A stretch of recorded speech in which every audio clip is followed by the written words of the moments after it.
Well, good evening, everybody. Good to see everybody.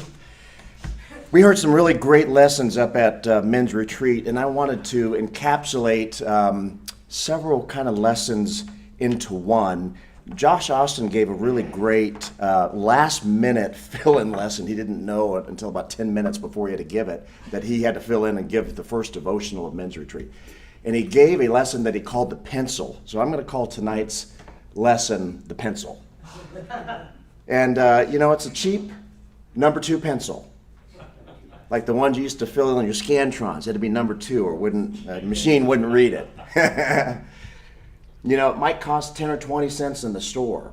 But isn't it interesting that if you put this pencil in the hands of a master artist, they could produce a masterpiece that might be worth thousands, hundreds of thousands, maybe even $1 million in the right hands. But essentially, it's an instrument.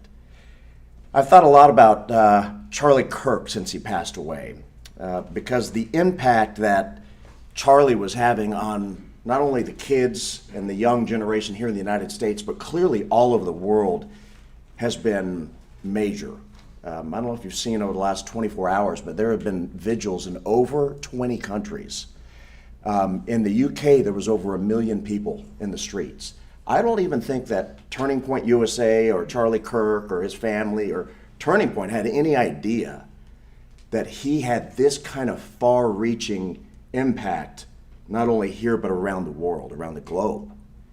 So it's been really incredible. He was encouraging kids to go to church.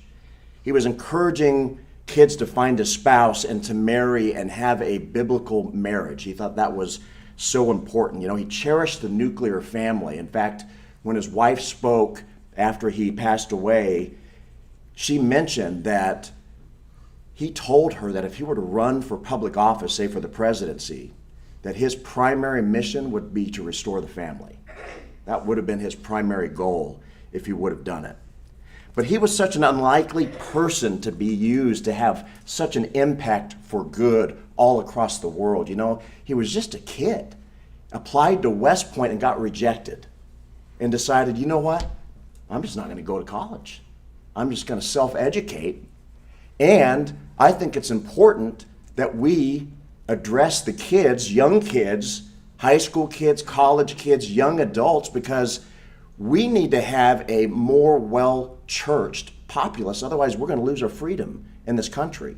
And so he was encouraging them to go back to church and engage in politics. In Matthew chapter 22, verses about 36 through 40, Jesus was asked a very important question. Teacher, which is the foremost commandment of the law? And he said, the greatest commandment of all is to love the Lord your God with all your heart, all your mind, and all your soul. And the second is like unto it, to love your neighbor as yourself. And all of the prophets hinge on these commandments. All the prophets and the law hinge on these commandments. So Jesus himself tells us the greatest commandment was to love the Lord our God, and second, love our neighbor. Well, what does that exactly mean? How can we model that behavior?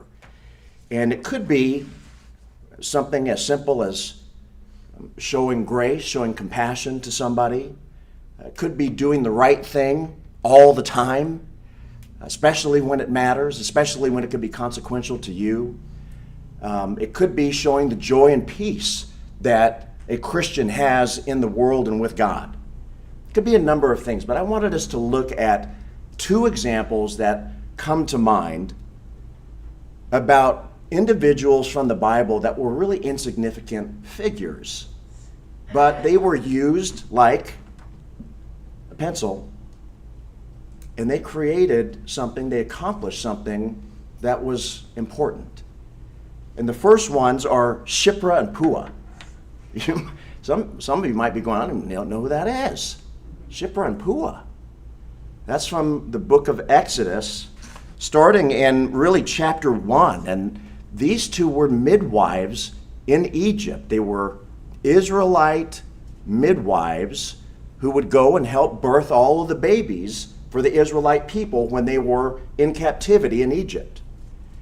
And Pharaoh was becoming concerned because the Israelite people, which had been enslaved there for many hundreds of years at this point, were becoming so numerous, he was afraid that they were going to become so powerful that they might overcome them one day. So he decided he needed to have some population control. And he told the midwives that when they're on the birthing stool, that when the Israelite women deliver a baby boy, they were to kill him. Thankfully, the midwives refused. Exodus 1:17 says, "But the midwives feared God and did not do as the king of Egypt had commanded them, but let the boys live." So they obeyed the laws of nature, because the old covenant law that was handed down to Moses on Mount Sinai hadn't even been given yet. So they were essentially going with the laws that had been written on the heart of every man, the laws of nature. We all know you don't need to be a Christian, you don't need to have read the Bible to know that killing is wrong, especially of innocent babies. So they did. They feared God, and they said, well, we're not going to do that. As a consequence of that, we see one of the baby boys that was allowed to live was baby Moses. And baby Moses survived because the midwives allowed him to be birthed, firstly, and then secondly, because his family, out of desperation and out of courage in and of themselves, took their 3-month-old baby boy and put him in a basket that they had woven and floated him down the Nile. And remember, the Pharaoh's daughter and her servants saw the basket floating by. They grabbed the basket, and she immediately recognized this is one of the Israelite women's babies here. And out of compassion, she took the baby in. And it became an adopted son to the daughter of Pharaoh. Moses grew up in the household of Pharaoh. But when he was about 40 years old and he saw one of his Israelite people being beat, he murdered the taskmaster. And as a result, the secret came out. He tried to keep it a secret, what he had done. But once the king had heard of it, he knew his life was in danger, and he had to self-exile to Midian for 40 years. The next 40 years of his life, he lived in the desert. There's nothing but desert and goats out there. There's nothing in Midian. What a life he lived until when? Until God came to him in the burning bush and said, I see the cries of my people, and I remember the promises I made to Abraham, and I want you to go and get them out of captivity, and I want you to bring them to the land that's flowing with milk and honey. But if you'll remember, Moses didn't go at first. He came up with a lot of excuses. First, Exodus 3:11, he said, who am I that I should go to Pharaoh and that I should bring the sons of Israel out of Egypt? I'm a nobody. Why me? Who am I? Exodus 4:1, he came up with the second excuse. What if they won't believe what I say? What if they don't believe me? Exodus 4:10, he came up with a third excuse. Please, Lord, I've never been eloquent, neither recently nor in times past, nor since thou hast spoken to thy servant, for I am slow of speech and slow of tongue. I just am not a good talker. And then in Exodus 4:13, he came up with his last excuse. Please, Lord, send the message by whoever else thou wilt. Just not me. Just find anybody else. Now the truth came out. He just didn't want to go do it. God had called him directly to go do something, and he tried to put it off. He didn't want to be the instrument for good at first. You know, Moses is called the most humble man that the world had ever seen. And the word humble really means being obedient unto God. These excuses are not why God called him the most humble man in the world. It wasn't until later when he finally agreed and followed through, and after many years of following through, that he was then called the most humble man in the world. Exodus chapter 7 and verse 6 says, finally, Moses and Aaron did it as the Lord commanded them. Thus they did. finally, after all the back and forth, finally they obeyed. We know that because of Moses' courage to do the thing that he really wasn't equipped to do, according to him, we know that the Israelite gained their freedom. We know that through Moses and his intercession with God, the Israelite people received the Old Covenant law. We know that through Moses, after wandering in the wilderness for 40 years, they were brought to the edge of the Jordan, to the edge of the promised land, finally, after over 400 years. Moses accomplished so much once he finally submitted to the will of God and did what he knew he should have done: be the pencil, be the instrument that God wanted him to be. God calls each of us to be a pencil, to be the instrument for good, and to show by our behavior, to show by our speech, to show by our very lives, the way that we act and carry ourselves every day, what it means to be a Christian. One of the things that Guy Orbison Jr. discussed at men's retreat was John chapter 15. That's the allegory of the vine and the branches of the vine. And Christians, of course, are the branches of the vine. The vine itself is Christ. And we are told that in order to be a Christian, we have to be, the branches, Christians, have to be attached to the vine, Christ. And we have to be in him. But if we are to be in him, that means that the Word of God has to abide in us. Because how can we know how to carry ourselves in a Christ-like manner if we don't have the Word of God in us? And that takes effort. And that was one of the things that really stunned me about Charlie Kirk. As you watch these clips on Instagram and YouTube, he would have these debates on college campuses, and he would just fire off scripture one after another from rote memorization. It was at the tip of his recall. And just in the last year, I had started watching more and more of his reels, thinking, I am pathetic. I need to do better. I need to put more effort in. I need to have the Word abide in me stronger. Because you can see what happens when you have that recall. You can see the impact that he had on the world. It was immense. It was immense that not even he understood it.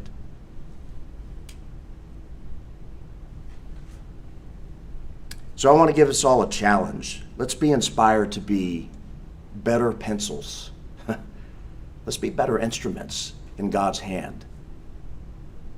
Let's be better at having the Word abide in us. So I'm going to give us the 3x5 index card challenge.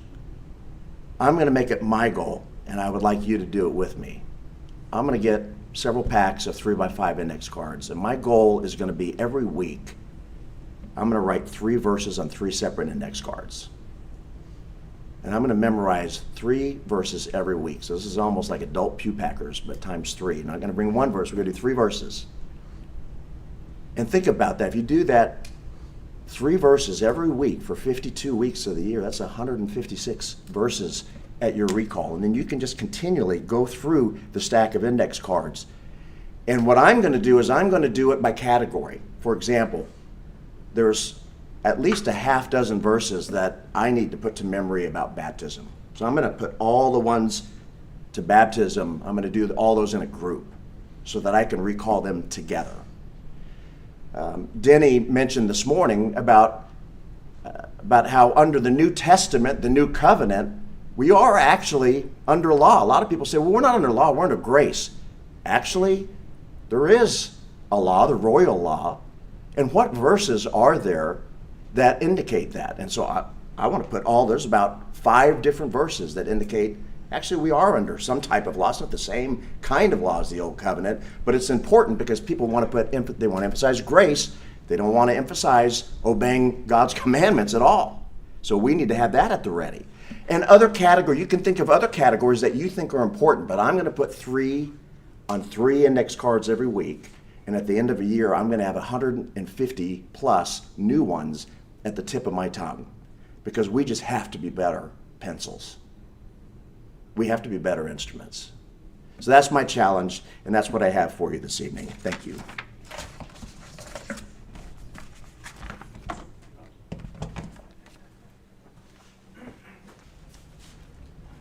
Luke chapter 6. We're going to look at some passages there here in just a second. Kind of changing up what I was originally planning on doing this evening. I was reading this not too long ago, and it got me thinking. I thought this might make a good class for this evening. And in chapter 6, verse 20, you may have a title there. It says, the Beatitudes. Now, this is not the same occasion of the Sermon on the Mount from Matthew chapters 5, 6, and 7. What do we call this sermon from Jesus? Anybody know, or maybe you have that titled in your Bible this way? Not Sermon on the Mount, but Sermon on the what? It's generally called the Sermon on the Plains, where he is at and teaching. It's a little different. Same principles are found here, but it is a little different. You can see those Beatitudes, the blessings there from verse 20 on down to verse 23. But then he switches over to some woes there in verses 24 to 26. Woe to you who are rich, for you are receiving your comfort in full. Woe to you who are well fed now, for you shall be hungry. Woe to you who laugh now, for you shall mourn and weep. Woe to you who, when all men speak well of you, for their fathers used to treat the false prophets in the same way. But verses 27 to 36 is the passage I kind of want to focus in on, just a few verses in there, but let's read that section. And that's what I want us to look at this evening. The New American Standard, starting at verse 27, says, Jesus talking to his disciples, but I say to you who hear, love your enemies, do good to those who hate you, bless those who curse you, pray for those who mistreat you. Whoever hits you on the cheek, offer him the other also. And whoever takes away your coat, do not withhold your shirt from him either. Give to everyone who asks of you, and whoever takes away what is yours, do not demand it back. Treat others the same way you want them to treat you. If you love those who love you, what credit is that to you? For even sinners love those who love them. If you do good to those who do good to you, what credit is that to you? For even sinners do the same. If you lend to those from whom you expect to receive, what credit is that to you? Even sinners lend to sinners in order to receive back the same amount. But love your enemies, and do good, and lend, expecting nothing in return, and your reward will be great, and you will be sons of the Most High, for he himself is kind to ungrateful and evil men. Be merciful, just as your Father is merciful. So there at verse 27, where he says, but I say to you who hear. So, if you have ears to hear, let him hear, is pretty much what he's saying there. Love your enemies. I want to ask the same question that lawyer asked Jesus. But who is my enemy? Right? Who is our enemy? In this context, what do you think? Any thoughts or any ideas? Who's your enemy? Someone who isn't your friend. Someone who's not your friend. Put your marker there in Luke chapter 6 and turn over to 2 Timothy chapter 3, verses 1 through 5. Isn't this the passage that Denny had Connor read this morning? I think it was. What did I say? 2 Timothy. 2 Timothy chapter 3, verses 1 through 5. Is that right? Yeah, that's right. Where Paul writes, but realize this, that in the last days difficult times will come. For men will be lovers of self, lovers of money, boastful, arrogant, revilers, disobedient to parents, ungrateful, unholy, unloving, irreconcilable, malicious gossips, without self-control, brutal, haters of good, treacherous, reckless, conceited, lovers of pleasure rather than lovers of God, holding to a form of godliness, although they have denied its power. Avoid such men as these. So, if we're to avoid such men as these, does that mean these are not the enemies that Jesus is talking about? Because if we're avoiding them, can they slap us on the cheek? If we're avoiding them, can we give and lend to them? Well, maybe that's not the group he's talking about, right? Hebrews chapter 10. Hebrews chapter 10, verses 32 to 39.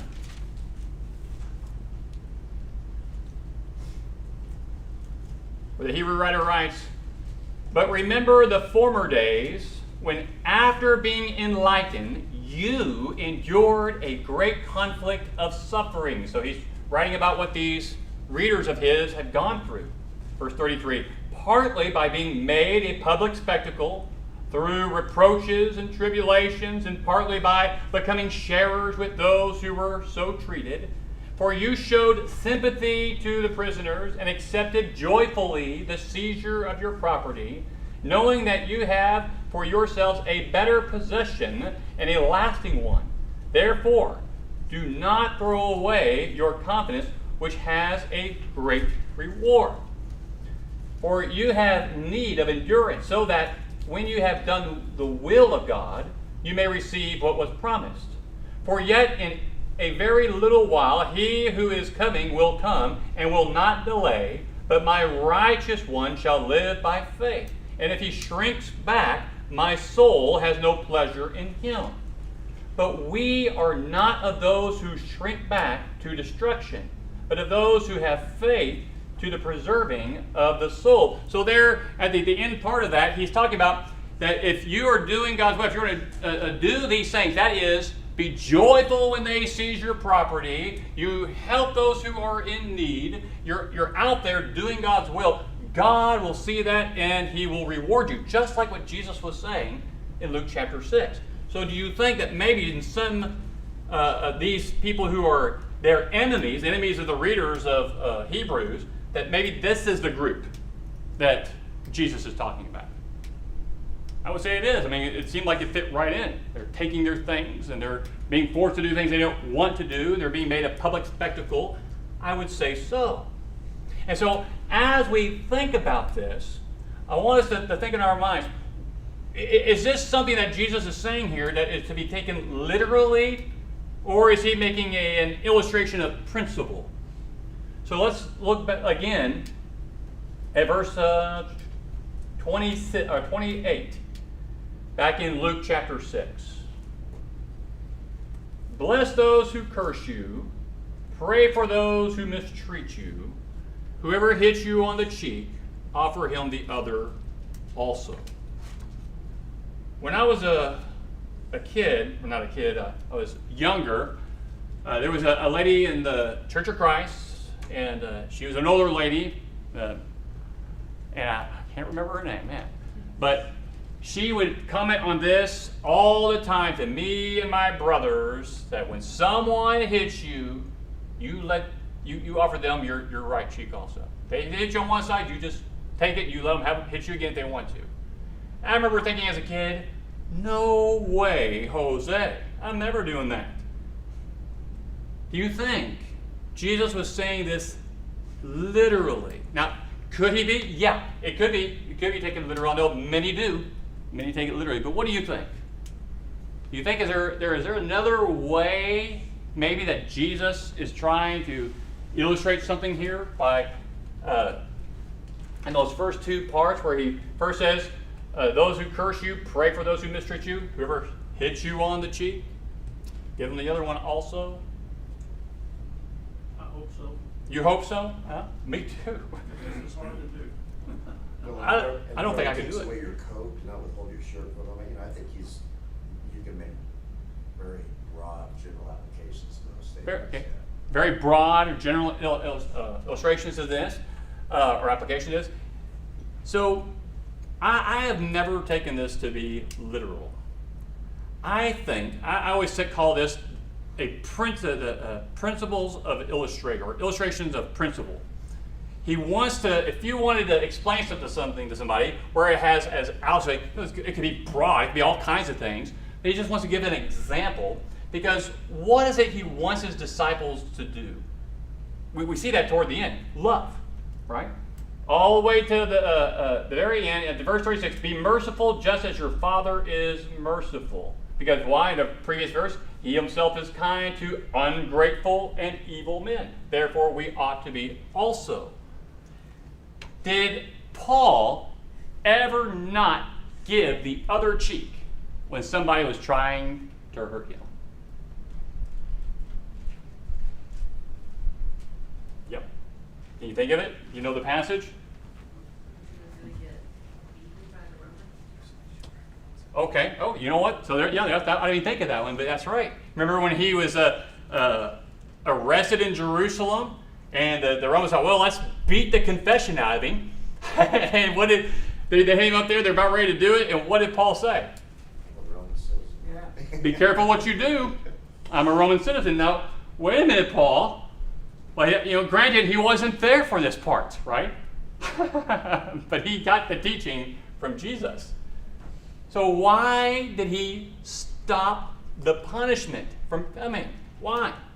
And then also, when he was in jail and he got word from, his cousin or one of the nieces or somebody came and told him, nephew, came and told him that there were Jews and they had made a vow, and when they're going to convince him to bring you out, they're going to kill you. So take this boy and take him to the commander. Why would he do that? He doesn't want to be killed by them. So what is the principle that Jesus wants us to learn from turning the other cheek? I think it's fear. Could you imagine being Paul? You're going out, you're doing the will. You recognized after you met Jesus on the road that he was an insignificant pencil. You know what, man? But God was still able to take that and begin to create that masterpiece.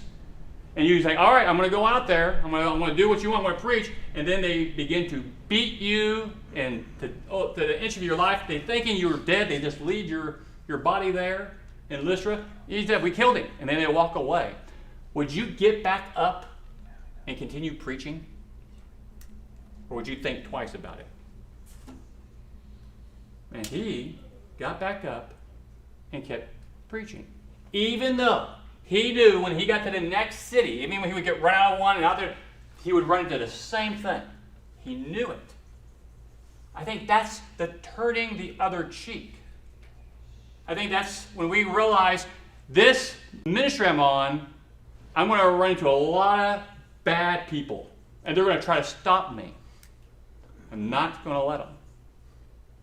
I'm not going to let them get me down from this. I'm not going to let them put the fear in me. And I'm going to put myself out there where I will be vulnerable to their attacks, their beatings, or whatever it might be. I think that is what Jesus is getting at. Because when you think about these things, like, are we to really just hand over whatever we have to people? That's not it. It says when you're out there on these roads, I think, Alex, this was years ago, Alex was giving a series on the book of Acts, and he had the pictures of all the places, and you talked about one of those paths he was on and how dangerous it was. There were so many robbers out there. And it would just happen all the time. And that's one of those things where, I lost that. But I got to get over here to Corinth. And by the time I get to Corinth, I'll buy some more clothes. But when I make the travel back, I may lose that too. Because there's robbers. But I got to get around to all these places and spread the good news of the Lord. We're in Luke chapter 6. And so I see here, you got the love your enemies there at verse 27. Do good to those who hate you, verse 27 also. And bless those who curse you. and then pray for those who abuse you. And I think all of these are there to as an illustration, and he goes on to show us the way we ought to be loving the people. And then in verses 29 and 30, he gives us those 4 illustrations of how we can do this. Offer the cheek. That involves, we call it turning the other cheek. And just so you know, a little bit of a background on some of these words about this, the Greek word for cheek. I didn't get the word pronunciation right, so I'm not going to bother with that. But it used to mean jaw, punching someone in the jaw. But it later became more used for the backhanding somebody's cheek when you got about 100 years before the birth of Christ. And that was one of the ways they would kick you out of the synagogue. They would bring you up, list the reasons why, and then they would backhand your cheek. Slapping somebody was very common back then. It was an insult. It was kind of like when someone spits on your shoes or spits in your face today. Back then, it was a smack. They smack you. That was the way they would insult you. And that would be an occurrence that would happen quite a bit to the apostles and to other Christians. And so I think that's why he brought this up. It was a public rejection that people would do upon you. So I think that's why he has that one there. Give the shirt along with the coat there in verse 29. If a person takes your outer garment, let them also have your undershirt, pretty much is what he's saying. These 2 types of clothing is a picture that you're losing all that you have. You need that, especially you're out there traveling and you're going to be sleeping out in the elements. Give to the beggar. I've given stories where I would give something to somebody, like I got hose at the Quick Trip that used to be down off of Cave Creek in Deer Valley. This guy walked up to me and he said, "Hey man, I'm trying to put some gas in my vehicle, and can you help me out?" I thought, well, they're right there. They got the car at the gas pump. So I said, "All right, here's $5. He threw the $5 over his car, got in it, and drove off. I was like, oh man. And do you know what that makes me want to do? Yeah, come here and give me that other cheek. No, it makes me want to not give anymore. But is that what Christ wants us to do? Don't stop. You're going to get hosed. You're going to run into evil people. It's going to happen. But you know what? They do it to God all the time. Does he stop trying to bring them back? He does not. And neither should we. That's the principle that Jesus is trying to get across to his disciples. Can you imagine them sitting here listening to this? Because in the law, what did the law say to do when it comes to your neighbor? You ought to love your neighbor. And over in the Sermon on the Mount, Jesus adds to that. You'll notice it's all caps for the commandment, but then he adds what to that? Love your neighbor and what? Yourself. Huh? Yourself? What? No. No. So, all right, let's go look. Let's go look. Turn our Bibles to Matthew. See if we can find it. Huh? Matthew. Yeah, the Sermon on the Mount, chapter. Is it in chapter 5 or is it in chapter 6?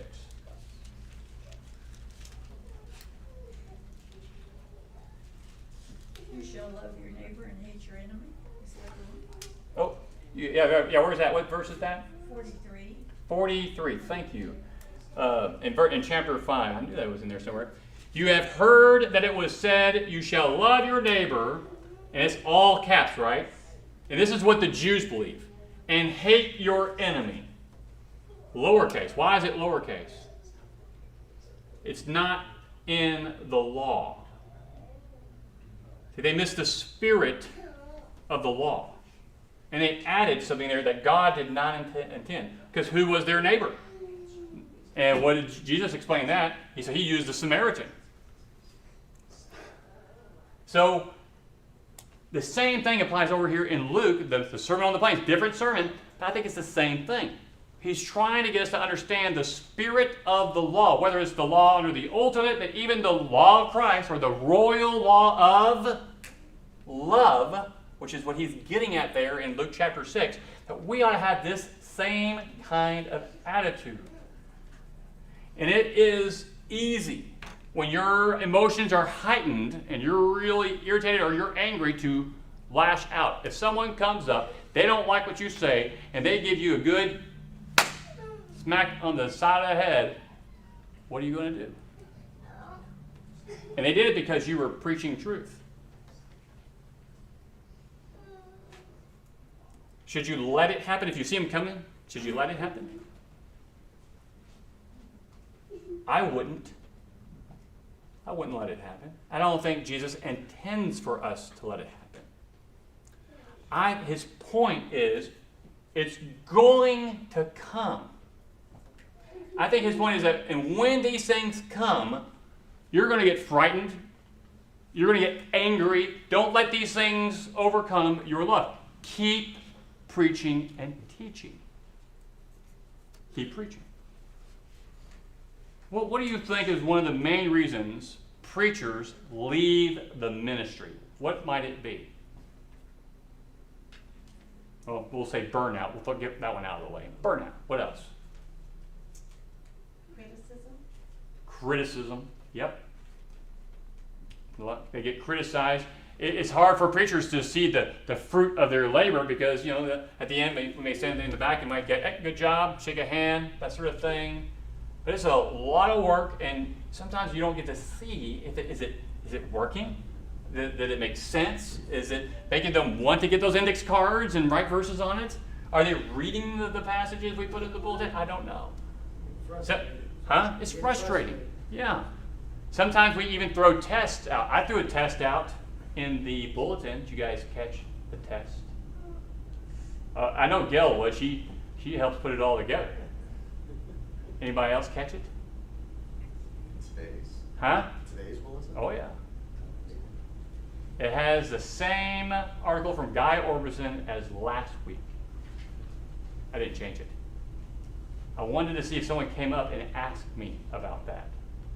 Are you sure it wasn't by accident? Not by accident. I did it on purpose. I did. I wonder, are people reading this? And the reason why I wanted to know is because I want to try to start writing articles in there, but I don't want to put the effort of writing an article if nobody's going to read it.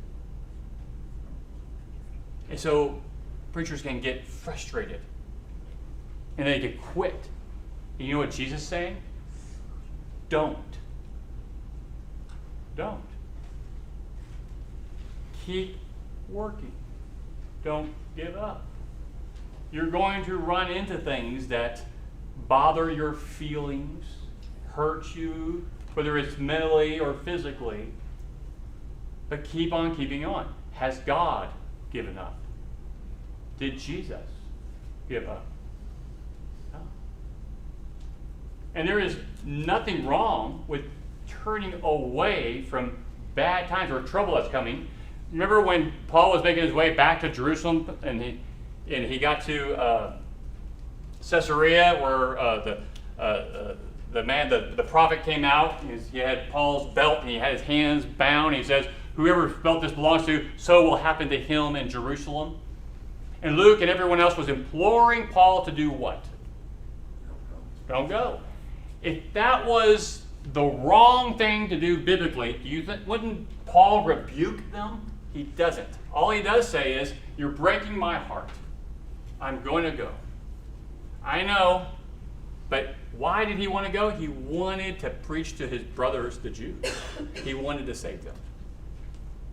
Could he have turned away and gone somewhere else?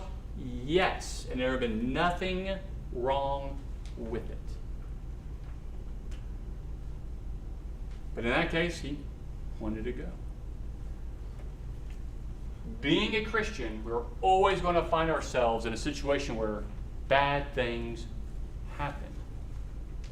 I think Charlie Kirk was killed not so much for his political views, but for his biblical stance on right and wrong.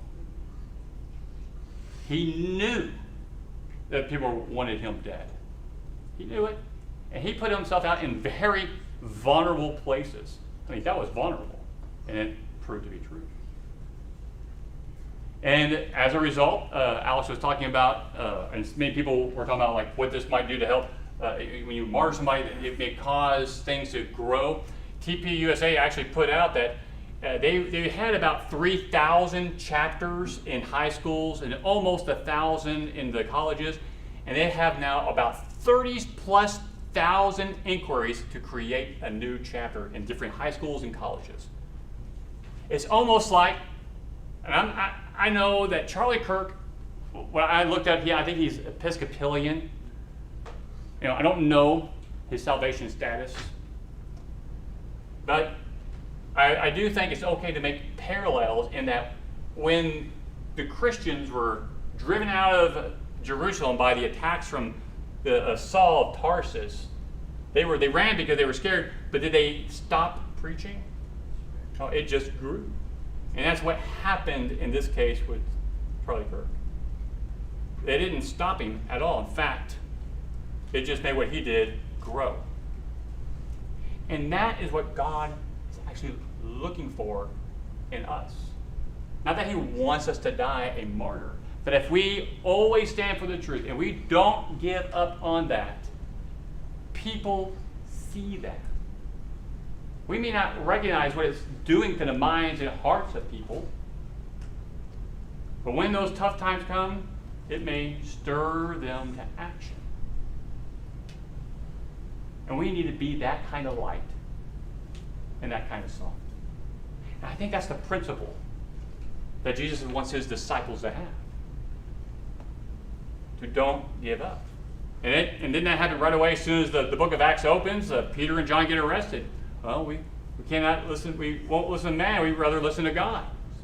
And we can't stop preaching. And they got out of the prison, they went out the synagogue, the temple, and they were teaching, and they got upset. They even flogged them for it. And after getting flogged, they walked away praising God because they were found worthy for that punishment.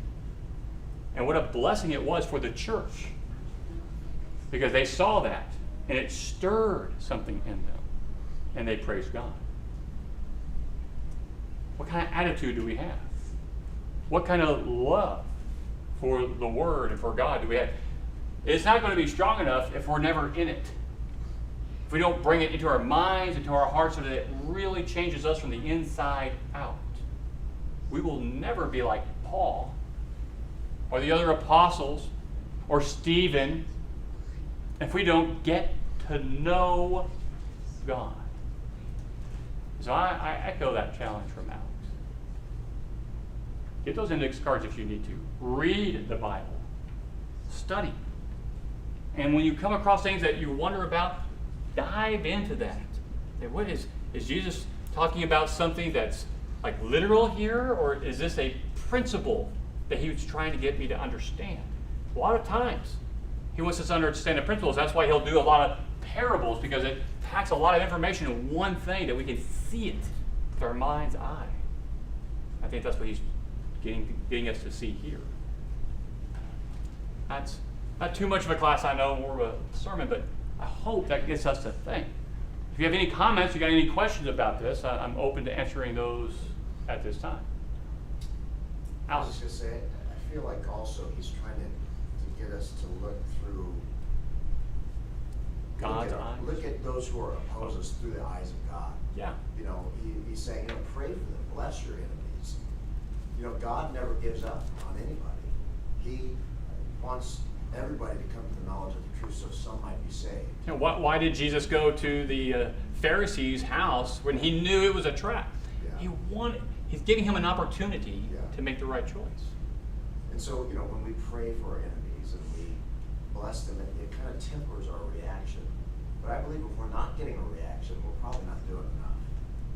That's right. That's right. If you're just going along to get along, you're never going to get a reaction. But if you're teaching truth, you should be getting reactions. It's not just going to be violent. And Jesus, when he brings these things up, he's not saying if these things happen, he makes it sound as if, you know what, you better get ready. And then later on, what is he? If the world hates me, it'll hate you. Well, why? Because if you say what I say, they're going to come after you like they came after me. And that's the way it should be. Tough. It's tough. But it's the world that makes Christianity tough. But it won't be if we're not in the world being Christians. It's easy to be a Christian here. It's hard to be a Christian out there. And that's where it's needed the most.